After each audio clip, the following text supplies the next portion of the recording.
வான் der Waals equation கொடுத்துட்டு அதில் B/A உடைய டைமென்ஷனல் ஃபார்முலா என்ன அப்படின்னு கேட்டிருக்கிறாங்க. ஒரு குவான்டிட்டியும் இன்னொரு குவான்டிட்டியும் அடிஷனோ அல்லது சப்ஸ்ட்ராக்ஷனோ நம்ம பண்ணணும்னு சொன்னாக்க அதனுடைய யூனிட்ஸ் வந்து சேமாக இருந்தால் தான் பண்ண முடியும். அப்போ அந்த வகையில் பார்த்தோம்னாக்கா V மைனஸ் B கொடுத்துருக்குறாங்க.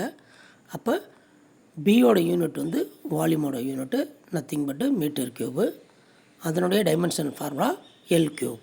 ஏ சைடில் பார்த்தோம்னு சொன்னாக்கா pressure plus A divided by volume ஸ்கொயர்னு இருக்குது. இந்த வால்யூம் ஸ்கொயரை நம்ம காமனாக எடுத்தோம்னு சொன்னாக்கா பிவி ஸ்கொயர் ப்ளஸ் ஏன்னு வரும். அப்போ ஏவோட யூனிட் வந்து pressure into volume squared. Pressure அப்படின்றது பார்த்திங்க அப்படின்னு சொன்னாக்கா நமக்கு நல்லா தெரியும், ஃபோர்ஸ் பை ஏரியா. ஃபோர்ஸோட யூனிட் நியூட்டனு, ஏரியாவோட யூனிட் வந்து மீட்டர் ஸ்கொயர்டு. அப்போ நியூட்டன் பர் மீட்டர் ஸ்கொயர்டு வந்து ப்ரெஷருக்கு இன்ட்டு வால்யூம் ஸ்கொயர்டுன்றது மீட்டர் பவர் 6. ஃபோர்ஸை வந்து நாம் மாஸ் அண்ட் ஆக்ஸலரேஷன் எழுத முடியும். அந்த வகையில் பார்க்கும்போது நியூட்டன்றது கேஜி மீட்டர் பர் செகண்ட் ஸ்கொயர்டுன்னு வந்திருக்கும். அதுபோக வந்து நமக்கு ஏரியாவுக்கு ஒரு கீழே வந்து ஒரு மீட்டர் ஸ்கொயர்டு இருக்குது. வால்யூமுக்கு ஏற்கனவே மீட்டர் பவர் 6 இருக்குது.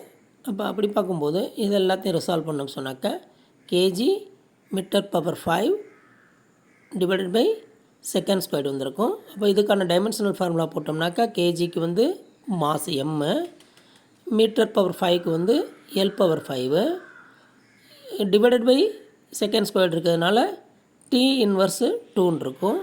இதுதான் வந்து ஏவோட டைமென்ஷனல் ஃபார்முலா. இப்போ பி பை ஏ போடும்போது பார்த்திங்கனாக்கா பிக்கு எல் பவர் 3 இருக்குது. அப்போ அதெல்லாம் ரிசால்வ் பண்ணோம்னு சொன்னாக்கா நமக்கு M inverse L inverse 2 T power 2 அப்படின்றது ஆன்சராக வந்திருக்கும்.